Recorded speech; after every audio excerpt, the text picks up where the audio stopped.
الرحيم ماذا ونصلي على الله சுப்ஹானஹு வ தஆலா செய்த மாபெரும் அல்லாஹ் தஆலா எல்லோரையும் இந்த அல்லாஹ்வுடைய பள்ளியில் ஒன்று சேர்த்திருக்கிறான். ஒரு விதமான நோக்கத்துக்காக நாம உள்ளங்களில் ஒன்றுபட்டு உள்ளத்தில் இலாசோடு அல்லாஹ் தஆலா செய்யப்பட்டோம் சொன்னால் நிச்சயமாக அல்லாஹ்வுடைய உதவியும் தொடர்ந்தும் எங்களுக்கு இந்த சமூகத்தை வழிநடத்தக்கூடிய சந்தர்ப்பத்தையும் அல்லாஹ் சுப்ஹானஹு வ தஆலா நமக்கு தருவோம். தெய்வமில்லை இதில் நாங்கள் இந்த கூட்டப்பட்ட நோக்கம் என்னன்னு சொன்னால் அதில் வெளிப்படையான விஷயம் எப்படின்னு சொன்னால் எங்களோட இணைஞ்சி சமூக ரீதியான விஷயங்களில் அவர்களுக்கு செயல்பட்ட பிதா சகோதரர்கள் இதிலிருந்து பிரிந்து அவங்க வேறொரு பள்ளிவாசல் நிர்வாகத்துக்கு கீழே அவங்க ஜும்மாவும் தொழுகையும் கூட்டான தொழுகையும் செய்ததன் காரணமாக அந்த கரிசனையின் காரணமாக நாங்கள் எங்களோட மக்களை ஒன்று கூட்டி இந்த விஷயத்தை நாங்கள் அவங்கள்ட்ட ஒப்புவிச்சு அவங்கள்ட்ட அபிப்பிராயங்களும் ஆலோசனைகளையும் எடுத்து செய்வோம் என்ற ஒரு அடிப்படையில் தான் இந்த நாங்கள் கூட்டத்தை கூடியிருக்கிறோம்.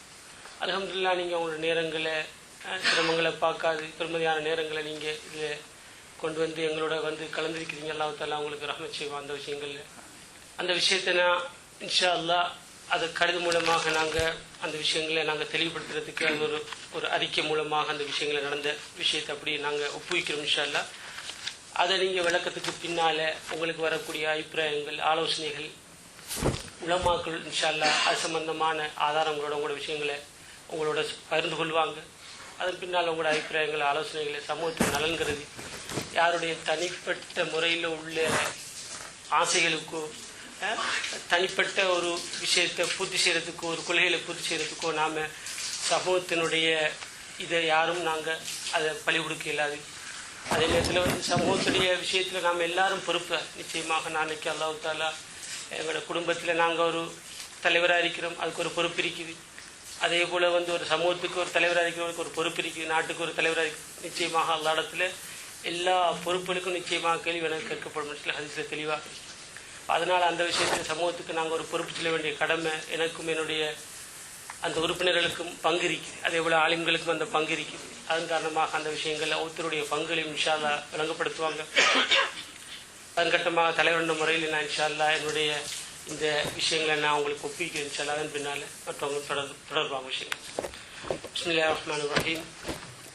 அல்லாஹ்வின் அருளால் லெஸ்டரில் வாழக்கூடிய தமிழ் பேசும் முஸ்லீம்களாகிய நாம் அனைவரும் ஒன்றாக இணைந்து எமது மார்க்க ரீதியான சமூக ரீதியான பணிகளை அழகிய முறையில் கடந்த ஒரு தசாப்த காலமாக செய்து வருகின்றோம்.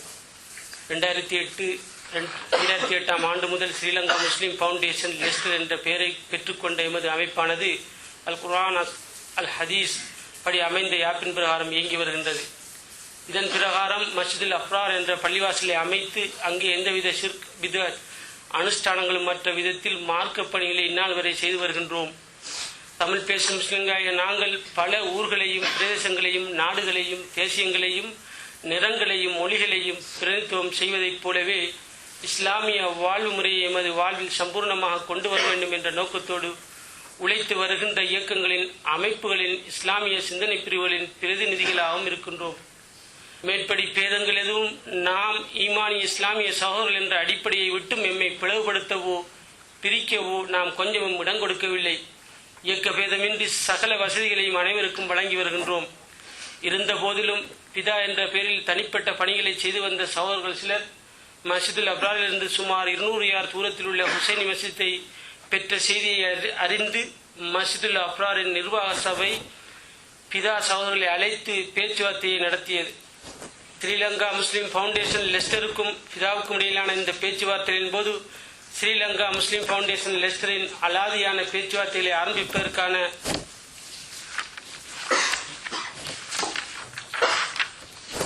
கீழ் ஸ்ரீலங்கா முஸ்லீம் ஃபவுண்டேஷன் லெஸ்டரின் கீழ் இயங்கும் உலமாக்களின் சபையும் ஆலோசனை சபையும் தமது பூர்ண ஒத்துழைப்பை வழங்கியது. பேச்சுவார்த்தைகளின் முடிவில் 3 விடயத்தில் ஏகோபித்த முடிவுகள் பெறப்பட்டு 28 நவம்பர் 2010 தினத்தில் சகல தரப்பினராலும் கையொப்பமிடப்பட்டு இடப்பட்டது.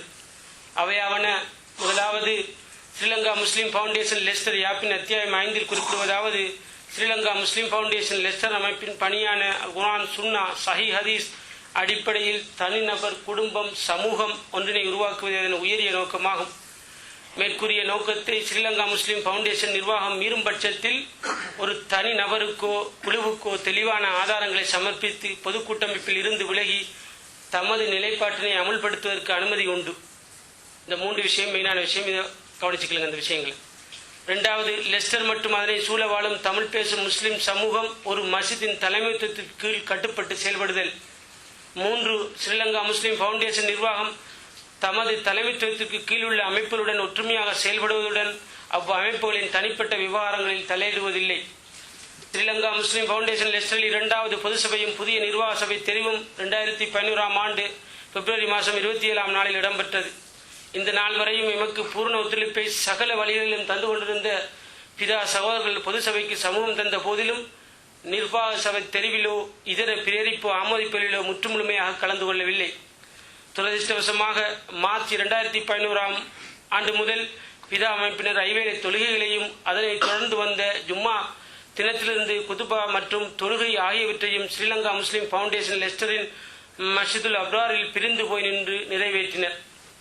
லெஸ்டரில் வாழக்கூடிய தமிழ் பேசும் முஸ்லிம்களின் ஒற்றுமையை கவனத்தில் கொண்டு புதிதாக தெரிவான நிர்வாக சபையானது பிதா அமைப்பினரோடு அலாதியான பேச்சுவார்த்தைகளை ஆரம்பிப்பதற்கான புரிந்துணர்வு அமர்வுக்கான அழைப்பு கடிதங்கள் 2 முறையே 29/3/2011, அடுத்தது 7/4/2011 தேதிகளில் அனுப்பிய 2 கடிதங்கள்.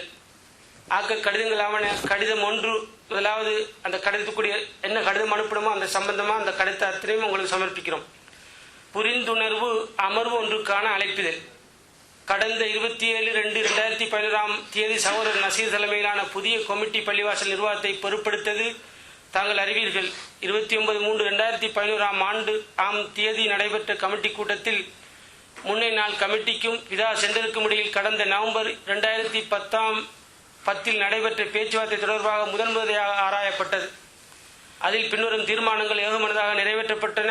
முதலாவது, பிதாவுடனான இடைநிலையில் நிறுத்தப்பட்டுள்ள பேச்சுவார்த்தைகளை தொடர்வது. 2வது, பிதா எதிர்பார்க்கும் தீர்வுகளை பெற்றுக் கொடுப்பதற்கான உச்சக்கட்ட முயற்சிகளை மேற்கொள்வது. 3, எந்த ஒரு குழுவும் மஸ்ஜிதுல் அப்ரார் கமிட்டியிலிருந்து பிரிந்து செல்வதை தடுப்பது. 4, ஒரே உம்மா ஒரே ஸ்ரீலங்கா கமிட்டி என்பதை நிலைநாட்டுவது. இதற்காக பின்வரும் மூலாபாயங்களை கையாள்வது. முதலாவது, பிதா இயக்குவதுடன் புரிந்துணர்வு அமர்வொன்றில் அமர்ந்து பிதா சகோதரர்களின் கோரிக்கைகளை, குறைபாடுகளை, தேவைகளை கேட்டறிவது மூலம் பிரச்சனைகளை முழுமையாக இனம் காண்பது.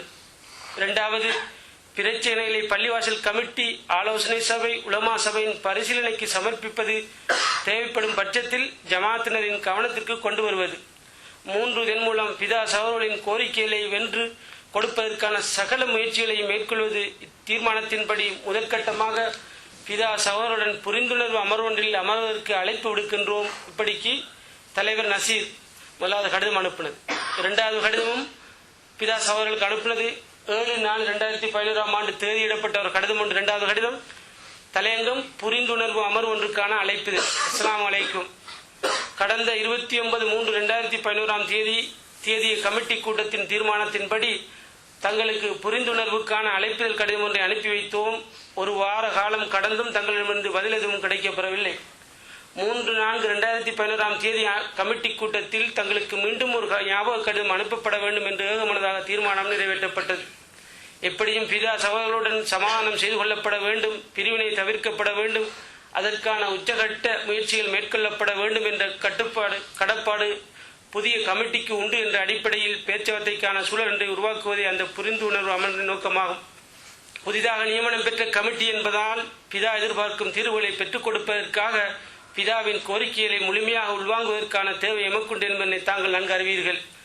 எனவே தயவுகூர்ந்து எமது அழைப்புதலை ஏற்றுக்கொள்ளுமாறும் புரிந்துணர்வு அமர்வு ஒன்றில் கலந்து கொள்ள சம்மதிக்குமாறும் அதற்கான கூட்டம் ஒன்றினை எதிர்வரும் ஞாயிற்றுக்கிழமை 10/4/2011 அன்று இரவு 8 மணி முதல் 9:30 மணி வரை நடத்துவதற்காக திட்டமிட்டுள்ளோம் என்பதை அறிய தருவதோடு இக்கூட்டத்தில் கலந்து கொள்ள தவறும் பட்சத்தில் எமது அழைப்பிதழை தாங்கள் நிராகரித்து விட்டீர்கள் என்று கருதி தமது முடிவுகளை மேற்கொள்வதற்கு தங்கள் ஒத்தாசைகளை வழங்கியவர்கள் என எதிர்பார்க்கின்றோம். வசலாம். இந்த கடிதம் அனுப்பிட அதோட முடிஞ்சு அவங்களுக்கு மேற்படி வாசிக்கப்பட்ட கடிதங்களுக்கு இன்று வரை எழுத்து மூலமான எந்த பதிலையும் நாம் பெற முடியவில்லை. ஆயினும் பிதாவின் தலைவர் சகோதரர் முஸ்தபா அவர்கள் தொலைபேசி மூலம் தன்னை தொடர்பு கொண்டு பின்வருமாறு கருத்துக்களை கூறினார். தன்னை இயங்கும்போது என்னை நாம் கூட்டங்களில் கலந்து கொள்ளப் போவதில்லை என்றும் நாம் வேறாக எமது விடயங்களை தொழுகைகளை நடத்துவதற்கான காரணம் ஒன்று, முன்னைய நிர்வாகம் தாம் அளித்த 3 கோரிக்கைகளை நிறைவேற்றவில்லை.